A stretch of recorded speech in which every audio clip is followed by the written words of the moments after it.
Hello, good evening.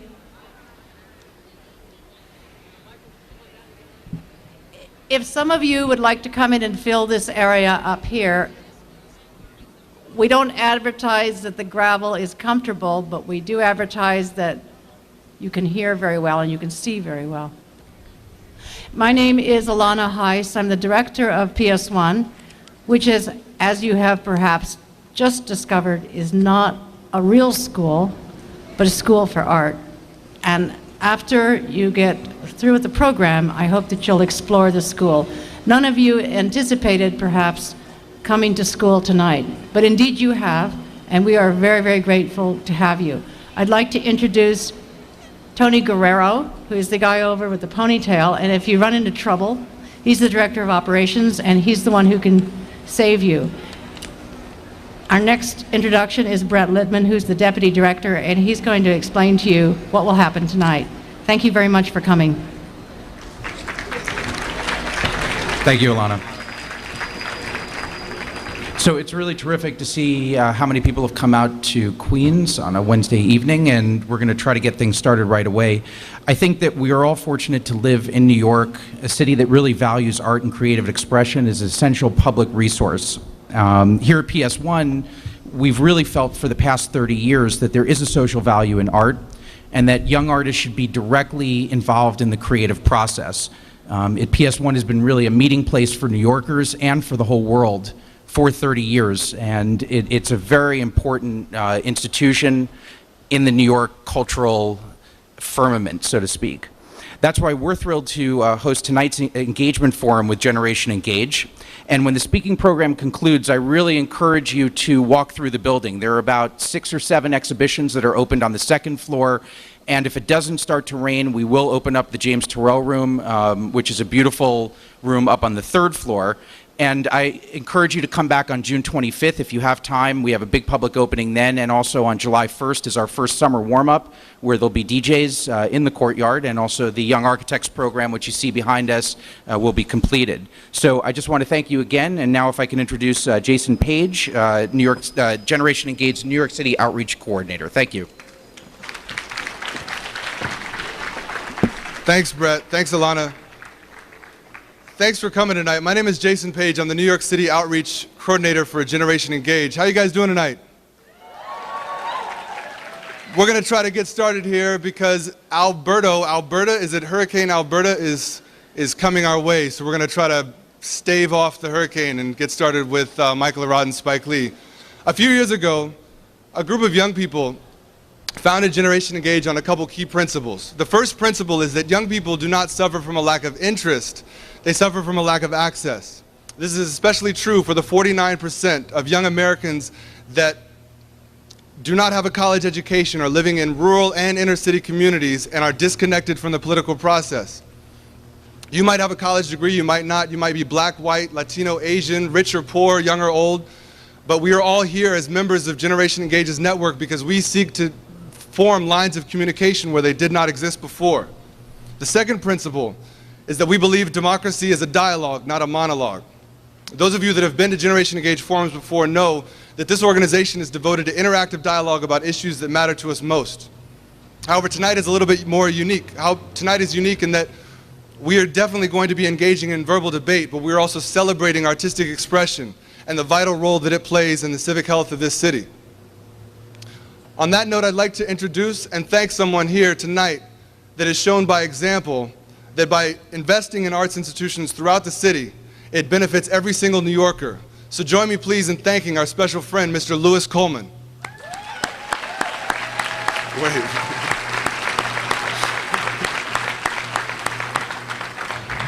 One thing I want to point out is the program that you have is wrapped around today's issue of the Metro New York. Metro New York is a strategic partner of Generation Engage.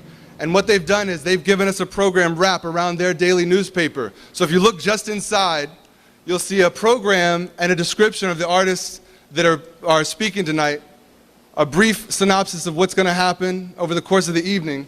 And if you go to the second to last page, you'll see a couple bits of information that you might find useful. In the bottom corner is a selection of our strategic partners that helped us with this event tonight. There's a description of the relationship between Metro New York and Generation Engage. There's a piece about PS1. You can find a little bit more information about PS1. And some interesting facts that the Alliance for the Arts has provided for us about art spending in New York City. If you look at the back, there are photographs of Michael Arad's design of the World Trade Center Memorial. And you might want to reference these photographs as he's speaking, because you'll get a good idea of his design that he has planned for downtown. I'd like to recognize a couple elected officials that are here tonight. The first is Josh Natchowitz from Council Member Dominic Recchia's office. I believe he's here tonight. Secondly is Council Member Helen Foster. And thirdly, Eric Joya, Council Member Eric Joya, whose 26th district we are in tonight. Thank you very, very much for having us.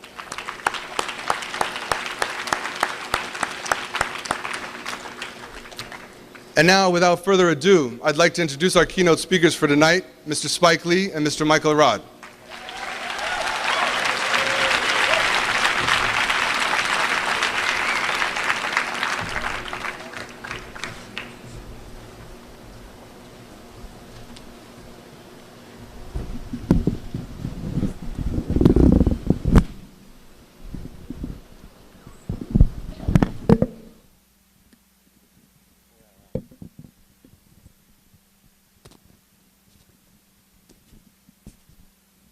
Hello everyone, how you doing? Don't get the Queens that much,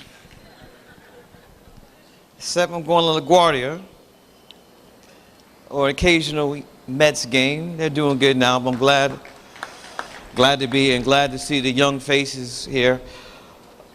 Many of you want to pursue a career in the arts, and I think there's no better time than in the present. I did not know I wanted to be a filmmaker until I was a sophomore in college. Excuse me, at the end of my sophomore year. So don't feel too bad if you still not decided what you want to do. But I think that you have to be very serious now instead of lollygagging and think about what is you going to do with the rest of your life. We're at a very critical time in this country, and for your generation, twice as many people graduating college than when I went. I finished Morehouse College way back in 1979, so there's twice as many people going for the jobs that you might want to get. Again, it's very important, find out what is it you want to do. And also I'd like to say, what is it that you love? Not what's going to make me the most money. What is it that you love? Big difference, big difference. I was very fortunate because when people say, when did I decide I want to be a filmmaker? I didn't decide. Film chose me. There's so many things that happened in my life this past 20 years.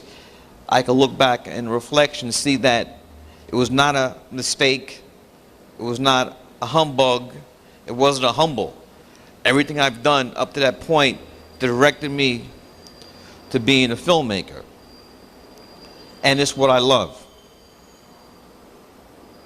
It's not, I did not go into filmmaking because I wanted to make a lot of money and be in front of the camera, all that other stuff. It's what I love. And by filmmaking, I'm not just talking about the feature films. I do commercials, I do music videos, short films, and documentaries. For me, all that comes under the heading of filmmaking. And another important thing I'd like to stress in this short address, I was very fortunate that my parents did not crush my dream when I said I wanted to be a filmmaker. In my humble opinion, parents kill more dreams than anybody. And they don't do it on purpose. Parents don't do it on purpose. Every parent wants more for their sons and daughters than what they had. But in their wisdom, they think that they can dictate to you what's going to be the best route. And so often, when when young adults decide to make a move that's in the arts, they get shut down by their parents. You can't make no money doing that. You're just gonna be driving a cab. You're gonna be a waitress. And we put a lot of stock in what our parents tell us, and then when they put that parental guilt on us, we succumb, end up living our life for what they want us to do. Consequently, you'll end up a miserable human being. So, do what you want to do. That is not an act of not loving your parents. It's your life. So many of my classmates I went to school with succumbed to parental pressure. Why? Many of them were the first members of their family ever go to college. A lot of them, their parents had made great sacrifices, worked 2 or 3 jobs, mortgaged the house, and great sacrifices were meant to send them through college. And so when the parents asked them that day, there always comes that day, so what are you going to major in? The parents think, well, business. I'm going to law, pre-law, med. But some would say, well, I want to be a poet. I want to be a writer. I want to be a dancer.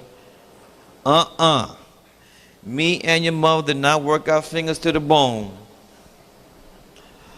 If you want to do that, then you're going to have to work your way through college. And so they can't do that. They succumb once again. And many years later, they're miserable because they chose a path which is not in their heart. So really, that's the most important thing I tell you, I can convey to you today. Find out what it is that you want to do. You do not, believe me, you do not want to be in position 5, 10, 15 years from now where every morning you're dragging your ass out of bed, going to a job that you hate, you don't want to be there, they don't want you there either, but you go because you have bills. Your kids have to eat, they got to have clothes.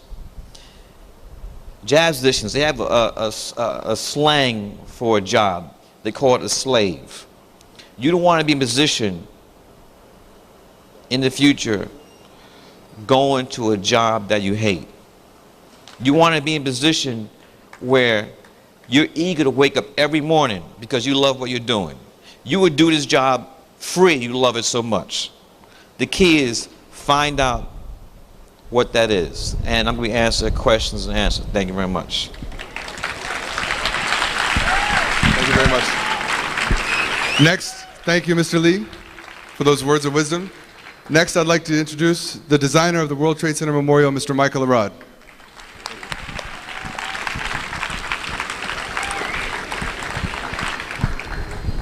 First, I should thank Spike Lee. My parents wanted me to be a lawyer, and I didn't get into law school. It worked out, yeah. Okay.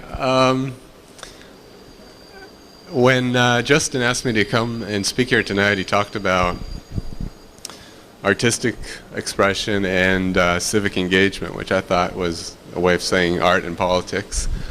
And I was very nervous about the idea of speaking about art and politics because I think that very often when those two come together, it could be, you know, either propaganda or a caricature, you know, and it's sort of between these two poles, and sometimes it's both. But I thought about the phrase civic engagement, and it sounds a lot better than politics, and I thought, what can I do with that? And I think that on some level the reason that I'm involved in this project is because of this idea of civic engagement. And it came from a place that it wasn't civic engagement because I sort of set out, I want to be engaged. It was in response to what happened here on September 11th. And before that, you know, living in New York it's a very easy city to sort of be in but not be of. You can sort of observe everything and keep a nice cool distance from it. And I didn't have that option after September 11th. I saw what happened firsthand, and seeing those events really, and seeing the reaction of New Yorkers to those events meant so much to me, and it really made me feel connected. It made me feel like there's a community here that I didn't really feel part of before that. And I remember going to Washington Square Park a few nights after September 11th and standing there around that fountain in the middle of the park at about 2 in the morning. And I came there by myself, and there were probably a dozen people standing around that fountain. And I felt this strong sense of community, that we were there together. And we didn't say anything, no words were spoken, people weren't holding hands, but you felt that you weren't alone when you were there with other people. And that was my feeling about New York, or at least how it was 4 years ago. And it was out of that sense of community, not because I wanted to be engaged, but because I didn't really feel I had any sense but to be engaged, that I started thinking about a memorial. And this process began for me about 4 years ago. And I had this image in my mind of these two voids in the Hudson River, the water just sort of falling into them. And they would never fill up. And you can see that on the back of the program. It's that image on the top of the page. And I just imagine these two empty vessels, water flowing into them continuously and never filling up. And for me, they were a way of conveying the sense of absence and loss which I felt at the time. And about a year later, and actually this image was so forcefully stuck in my head that I felt the need to actually build this little model which you see photographed there. And I could imagine the reflection of the city and the Hudson River, and seeing these two voids as markers of absence. About a year later, they announced the competition for the design of the memorial, and I tried to see if there's any way I could take that idea of those two voids and bring it to the site, which would be very different. Instead of seeing them in the distance, you would actually be standing right there on the site of where the towers once stood. And I came up with this idea of this flat plain with these two enormous pools which would be cut into it. And you would come down below ground to these galleries which would surround the pools. And to me, this space is so important because what I wanted to do is capture what I felt here in New York after September 11th, to create a place where people could come together, could face the names of all these people who died here, and not feel alone as they were doing it, but feel that they were part of something greater.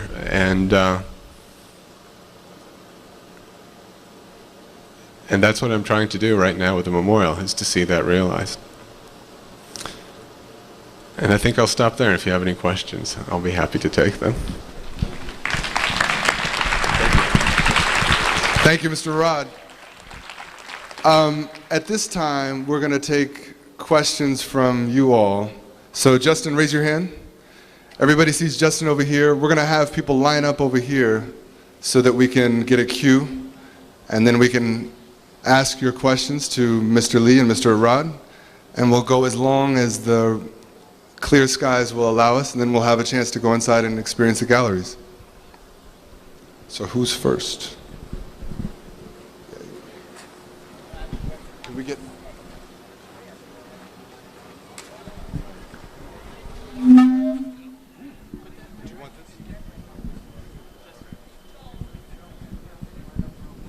Yeah, I'll get him.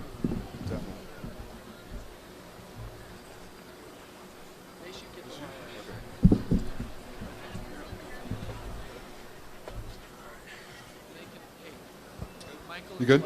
You guys can sit. You got a wire. You guys want to sit? Thank you. And then we can trade off.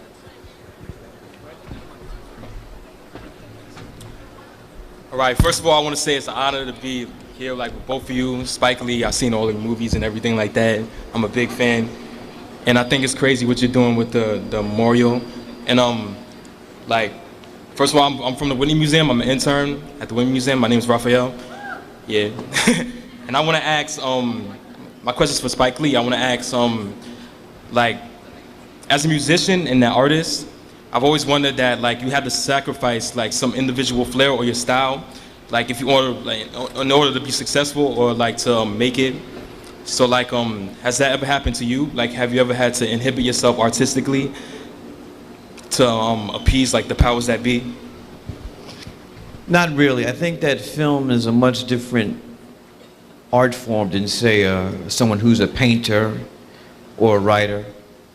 Films can cost a lot of money, and the studios that give you the money want to have a say. So I've been very fortunate that I've had a final cut in my film, so it's in my contract that I have the final say, but at the same time, you just can't bogart and say, we're doing what the fuck I want to do, and that's it. You know, it has to be a dialogue. Yeah. And some things you concede on, and the other things like, perfect example, Do the Right Thing. And Do the Right Thing, it was originally set up at another studio, but they didn't like the way it ended, and they wanted Mookie and Sal. Mookie! As Rosie Perez, that was her pronunciation. Mookie! The studio wanted Mookie and Sal to shake hands, hug, kiss, and sing We the World into the movie. And we weren't doing that. Yeah, yeah. So we ended up making it somewhere else. That's cool. All right. All right, thank you. Thank you. All right.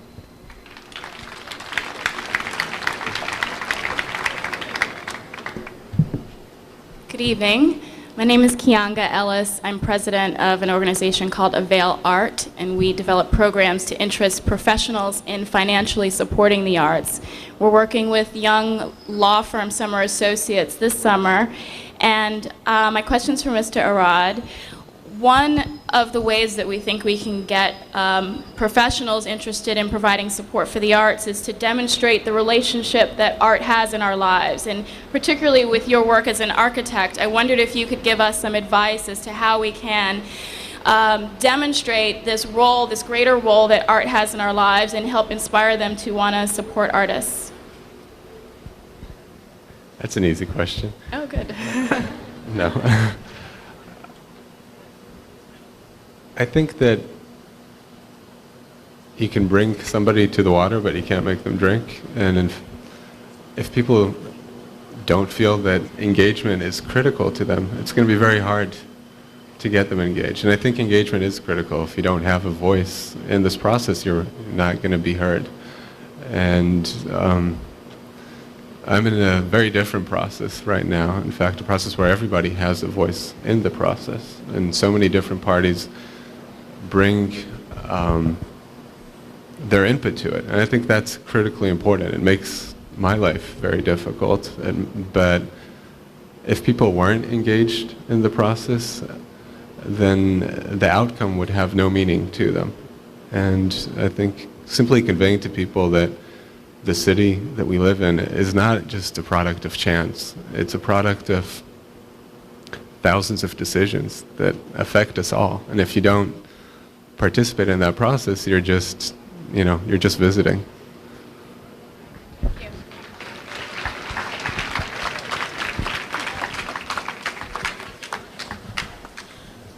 Okay, my name is Haymam Set. I'm also an intern at the Whitney, and my question is for Mr. Spike Lee. I know that, as you were talking about Do the Right Thing before, that's your most critically acclaimed film in terms of, what Hollywood is concerned. You was up for an Oscar nomination. But I wanted to ask you, do you feel that you personally think it was your best film in terms of conveying a strong message to the people? And do you think that that message that you tried to convey is still relevant 16 or 17 years from when you first made it? Oh yes, I think that the stuff we dealt with to Do the Right Thing is very prominent today. You heard of Fat Nick? Minucci, whatever his name is?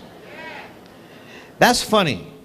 He says, I wasn't using the N-word, I hear it on the rap records.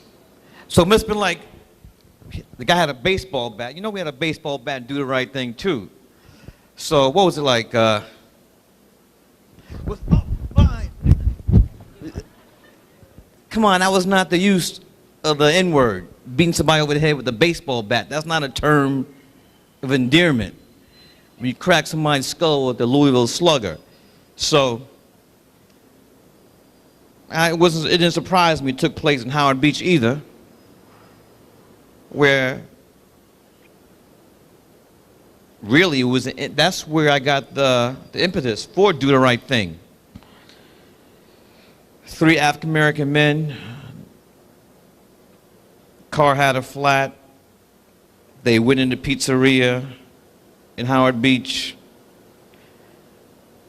to call AAA, were run out of the pizzeria by a gang of bat-wielding Italian-American youths. One of the guys ran on a BQE, got hit by a car. That was really one of the things that triggered me to do the right thing. So the stuff we dealt with in that film is still with us today, and I'm not proud of it. I wish that that race was not an issue, not just in New York City, but in the world we live in. In fact, the new film, not Inside Man, but the new film I'm working on is a documentary on Hurricane Katrina and its effect on New Orleans. It's called When the Levees Broke. It's for HBO. It's 4 hours long, and that's a definite example of how race and class played a big effect, you know, on New Orleans.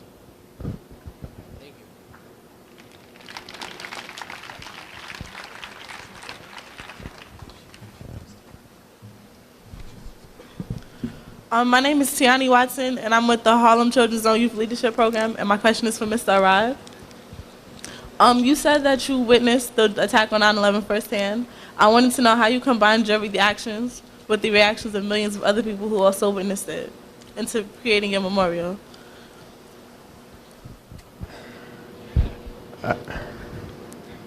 Yeah, I was at home that morning. My wife was actually at work downtown, and I saw the second plane as it crashed into the towers, and then I tried to find her, and I went downtown, and I was on Fulton Street when the first tower came falling down. And, you know, I think it is because of that sort of immediate and direct connection to it that I've felt the need to do something, and it came from someplace that was very personal and emotional, but the moment that a design is selected and it goes into a public process, you have to find a way to actually bring everyone else into it. This can't be, it's not my memorial.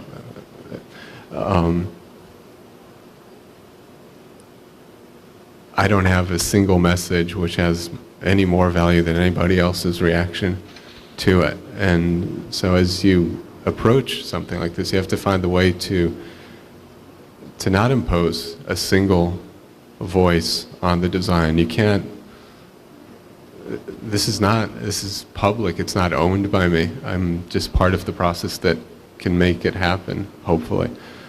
But if I didn't have a personal reaction to it, if I didn't have something to draw on to sort of guide me throughout these decisions, then I wouldn't be able to do the project either, because you can't open it up to the point where you have no say in the project anymore. And it's finding that balance that's incredibly difficult.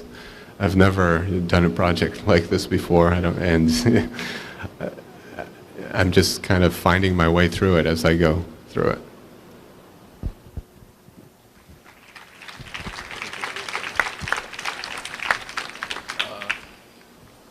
Good afternoon. My name is Rayshawn Stockdale.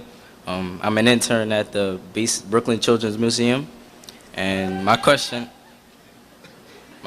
is for both of you guys, Mr. Arad and Mr. Lee. I wanted to know, what is the responsibility of an artist to his or her community? Very good question. What is the responsibility of an artist to his or her community? I think that's a very personal, individual question that really you can't dictate to an artist what their responsibility is. There are some artists who feel, and you might say rightfully so, that their only responsibility is to their art, that they don't owe a debt to the community from which they came from, and other artists saying that is reasons for art to reflect your community. So that really depends on the individual. I think that, but for me personally, I think that I do have a great responsibility. I understand where I come from, where I live, and just growing up here in New York City, most of my films have taken place here, and it's not something I try to run away from the community. At the same time, if you take that too far, it could become a burden, because you really can't let community dictate your art. So it could be, you could put yourself in a trick bag if you don't really navigate, either way. I sort of mentioned it earlier that I felt a need to be part of the community a few years ago, but I've always thought of myself to some degree as an outsider. I'm from Israel, but as I grew up in Mexico and in England, in the States, in Israel, and that sort of constant moving around has given me a sense of shallow roots, so to speak, and in many ways, what I considered my community would be, friends from school, friends from work, family, but in this constant shuffle of moving all the time, it's very easy to also lose touch with that and feel that, you don't need a community, you've got yourself. And I think what astonished me about what happened in New York a few years ago, to the point where I actually went out and bought a flag and put it outside my apartment, which is something I never would have thought I would have done 2 days before that, was the way that people came together. And we were just talking about community, and it can be a terrible thing. Some definitions of community are exclusive. And what I saw in New York after 9/11 was actually people coming together, and perhaps it was short-lived, maybe it was just for a year or two, but I think there are parts of that which are always here, and we got to hold on to those parts. Thank you.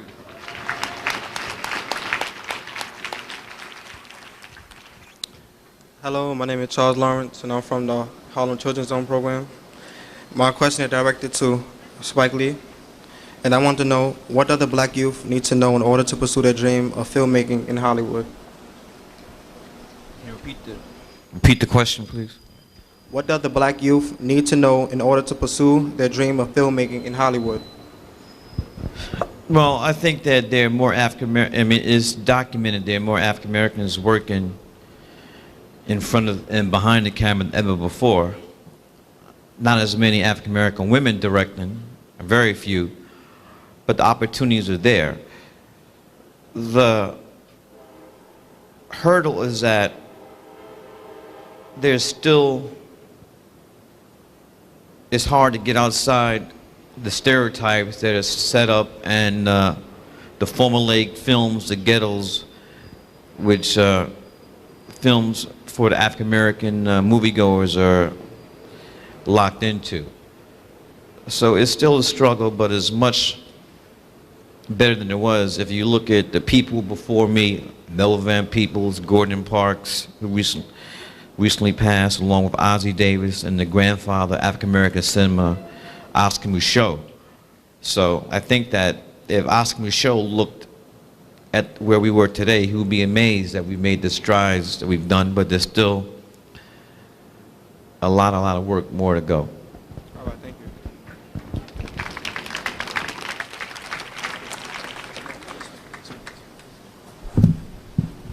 Good evening, my name is Carl, and I'm from the Flushing YMCA.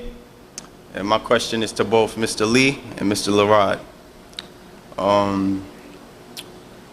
What percentage of thoughts or ideas do you put into a positive effect to youth, such as your next movie or the number of companies that give up opportunities for high school students to intern or work at the new World Trade Center? I'm very involved with the youth. My mother was a teacher. My grandma was a teacher, and I'm a teacher. I've been a professor. I'm a professor at NYU. I've been there the last 9 years. I'm also artistic director of the film school, so it's very important for me to teach, and I have various scholarships, you know, at NYU for needy and talented students. And so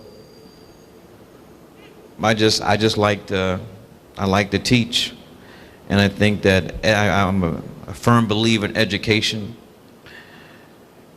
I'm a product of, you know, a great predominantly African American school, Morehouse College in Atlanta, Georgia. My father went to Morehouse. My grandfather went to Morehouse. My mother and grandmother went to Spelman, which is across the street. So I'm third generation. You know, you don't have that many, you know, African Americans who say that third generation, you know, college educated, got my master's in fine arts from NYU. So I think education is something that really needs to be stressed today, particularly amongst youth of color, when the many messages they're getting from the music, from hip hop, not all of hip hop, but it's been documented many young people of color fail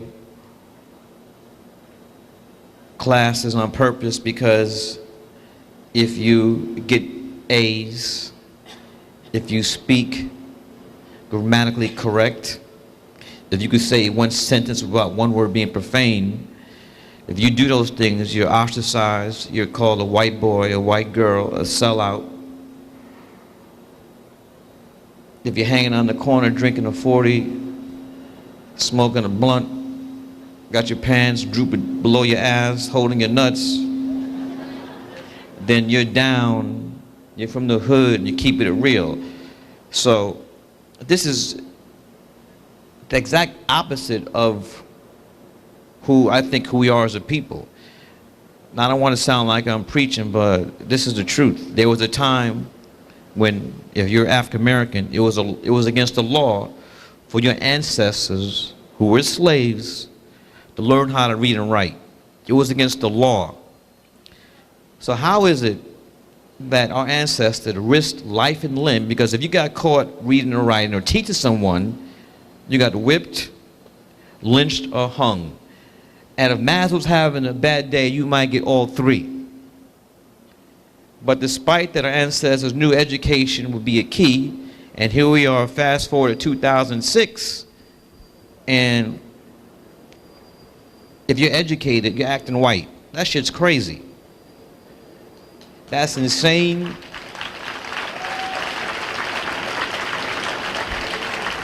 So our youth have to understand this, that they can't succumb to peer pressure.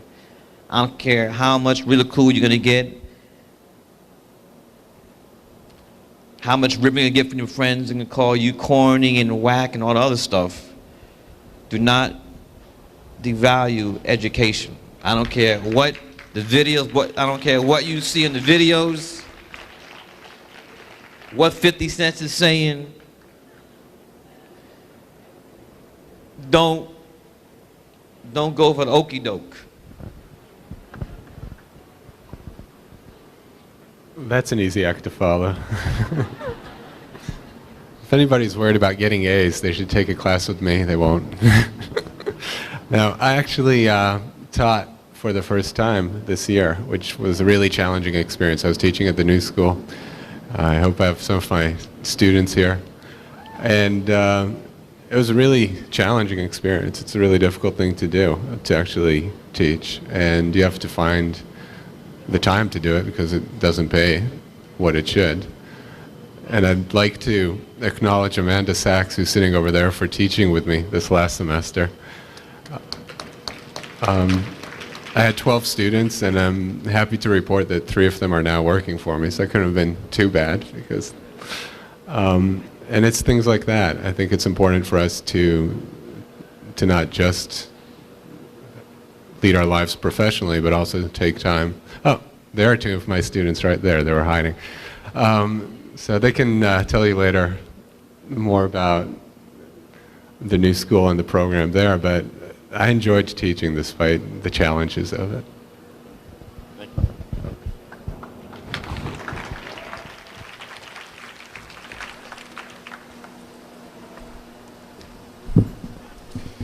My name is Samantha Lawrence, and I'm an intern at the Brooklyn Children's Museum, and this question is directed to Spike Lee. I wanted to know, for a future filmmaker, how did you overcome some of the obstacles that came your way, and how did you deal with people telling you that you wouldn't make it, and you should get a new career path or something like that? Well, I think I answered maybe a little part of that question before when I said that my parents supported me 100%. I think that's also very important for people. When you're trying to strive, when you're trying to go upward, you have to cut those negative people loose. Those people who are going to try to drag you back and say, you can't do this, you can't do that. That stuff is like a cancer. You might not think it has effect on you, but if somebody constantly keeps telling you you can't do something, you are going to start believing that. So you just have to surround yourself with positive people who want to move forward, who want to be progressive. And if your friends aren't doing that, they got to go, in my opinion.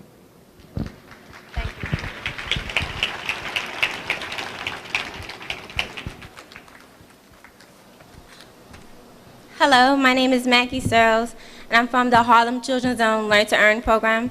My question is directed to Spike Lee. All of your movies have a certain message to tell people. Was there an incident or situation in your life which made you feel making movies was the way how to make a difference? Was the way how you can make a difference in life? Good question. There's always been this debate how much art can influence the public, and it's debatable. I'll give an example. When I saw Michael Moore's film, Fahrenheit 9/11, I said, I would have bet the house that no way that Bush is getting elected. With the money that film made, as many people saw that film, I said, there's no way with just the evidence of the man's incompetence and how he robbed the election anyway the first time, I just felt that the American public have this information, be able to, with their intelligence, be able to make the decision to get this guy out of here. And now, I mean, it was really great filmmaking by Michael Moore. And you know who won. So there's always going to be debate, how much concrete effect does a film, or excuse me, not a film, does art have on society? You know, it really depends. I could give you an example. Errol Morris made this film called The Thin Blue Line, a documentary. And because of this film, I forgot the guy's name, I started from a long time ago, someone who's on death row got off death row specifically because of this film. So that's the example I can cite in recent memory where something was concrete. But I think art can shape and influence how people think. But as far as something concrete, you know, it really depends on the situation, I think.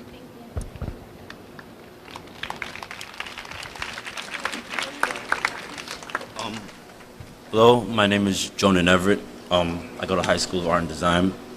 My question is for both of you. I was wondering, what methods would you suggest our society use to help get the youth more active or more involved in the arts community?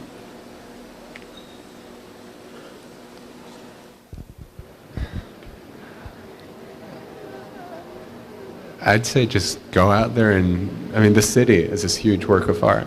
I mean, Central Park, the museums, I don't want to sound too boosterish about it, but it's all there. If we don't, you know, you should take advantage of it. I really don't have a sort of a really deep message about it. If you should, if art doesn't touch you, then it's not going to. But if it does, it's all here, and use it. When I went to the schools I went to, PS 29 in Cobble Hill, I went to PS 7, PS 8, junior high school 294, I went to John Dewey High School in Coney Island. And I'm 49 years old. And in public school, when I was going to public school, you had art. You had, in 3rd or 4th grade, you had to take violin lessons, whether you wanted it or not. You had to take art lessons. And all over the country, this present administration has cut art out of the curriculum, art and music. So I think that's something that we have to do whatever we can to restore art and music back to the curriculum across these United States of America. I mean, whether you're going to be a musician or not, you should at least be given the chance. I mean, everything is about exposure. If you're not exposed to these things, how do you know if you're able to do it or not? You might have a great gift, but if you're not exposed to that, so I think that we have to restore, again, I know it might sound redundant, but restore art. You know, they cut gym out. Some schools don't even have gym. I don't know. You know, we have enough, you know, I don't know how many billions we spend in Iraq, but we cut art out and all this other stuff. So it's just crazy now.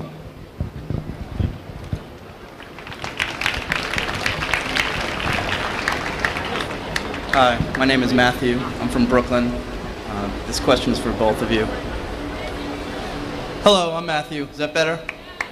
I'm from Brooklyn, and I'm going to ask both of y'all a question. I look at art and politics as being similar in that each one is a way that people in the public communicate with each other. The public kind of communicates with itself through artists, politicians. And over time, in America, politics got good at being interactive. It's kind of what the country is based on. It was different from other countries. And art has become a lot more interactive recently. People on the internet and even people playing video games. They kind of seem to march side by side this way. Do you see crossover in either techniques or even if it's becoming indistinguishable in some way? No. It's all you. Indistinguishable with art and politics? Yeah, the way that they communicate with the public. Wait, they didn't hear you. Hello? Yeah, the way they communicate with the public, and the public communicates with itself through artists and politicians. It's been kind of different.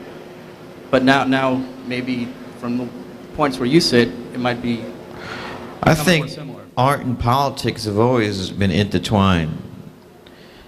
You know, there's always this thing I heard that when an artist decides to leave art out of his work, an artist decides to leave politics out of his art, that's a political decision there. So it really depends on the artist. There are some artists who feel that politics should not be a part of their art. Others think that it should. So it's still, it really comes down to individual choice.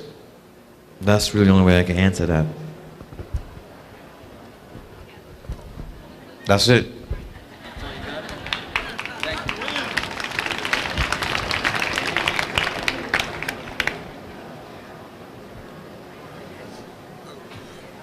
My name is Eugene Burrell. I'm with the Harlem Children's Zone Youth Leadership Program. And my question is directed to Spike Lee. I'm a creative person and you're a creative person, and I believe in the phrase, by any means necessary. So what advice would you give me as an African American in my college career?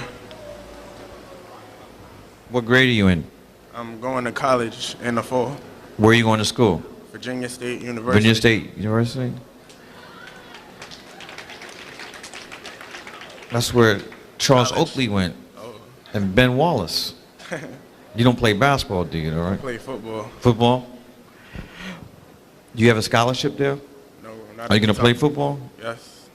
I think that, you know, it's so, especially for the brothers, when they go to college, and especially the athletes, you know, they don't hit the books, a lot of them don't hit the books seriously, and because they're so focused on making the league, whether it be the NBA or NFL, not everybody's playing pro ball. So I urge you to do the best you can on the gridiron, but equally study and come out with a degree just in case you don't make it to the NFL. What position you play? D tackle. You're kind of small for a defensive tackle, brother, so you better hit those books. And they go 350. I know. Like 215 now. You weigh 215 pounds? Yeah. You know what defensive tackles weigh in NFL? They'll be over 300 pounds. I know. Without steroids. Just to add, on a different note, I didn't discover architecture until my last year in college. So go into this with an open mind. I mean, go into this not knowing what you're going to come out with. It's find what you want to do. Don't, you know, you talk about parents earlier. Like my first semester in school, I took a stage management class, astronomy class, and something else. My parents were freaking out. What are we sending you to school for? And there's always that pressure to figure out what you're going to do with the rest of your life right now, but don't let that pressure lock out the possibility of doing something else tomorrow. Thank you.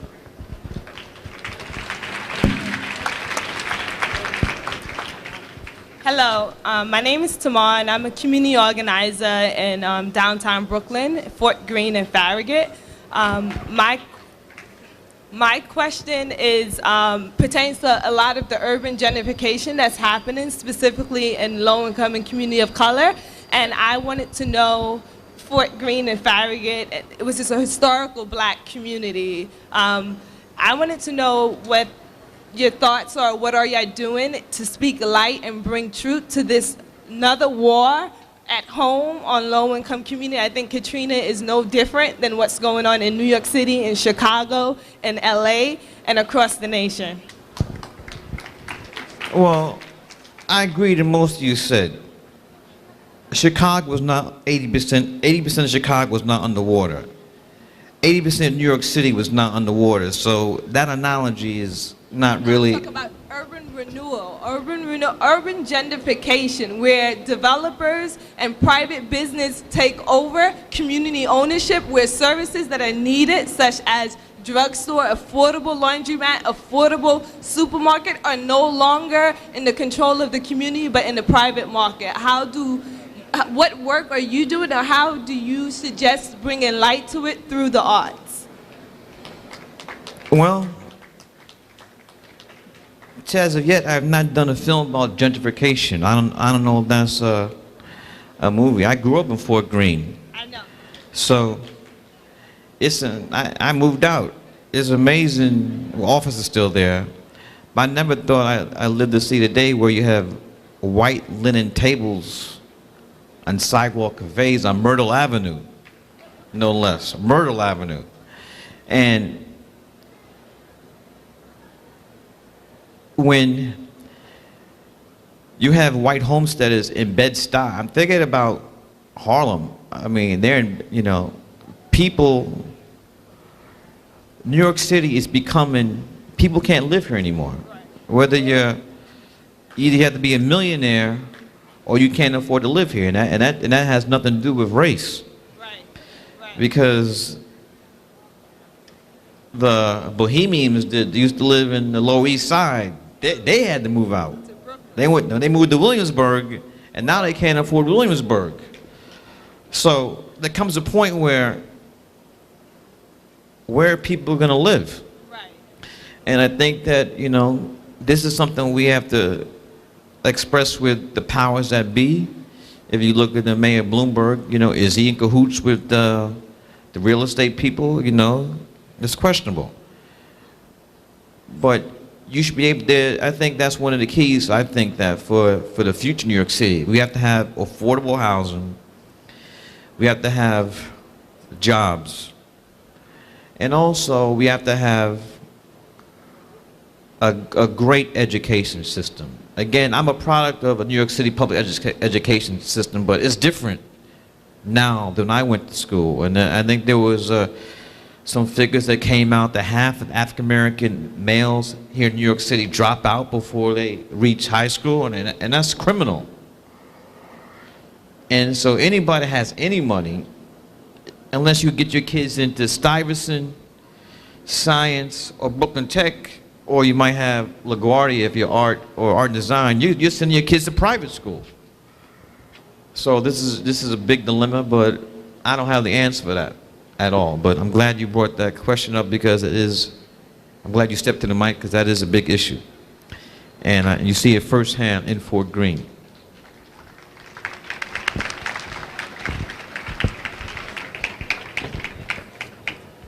Do you want to? Thank you. I'd like to thank the people that asked questions. Unfortunately, we're going to have to cut it off right here. Give yourselves a round of applause.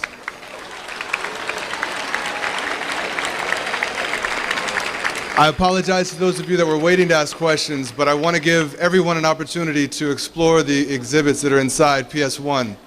But I want to remind everybody that the conversation doesn't stop here. It continues. I want to thank everybody for coming, and I would like to invite you to go to the website, which is posted behind me, www.generationengage.org. We've posted a question specific to this event on our blog that I'd love for each one of you to respond to. I'd also like to thank our engagement partners in this event, PS1, Metro New York, and please go forth, enjoy the exhibits inside PS1. Happy Juneteenth, and stay engaged. Thank you.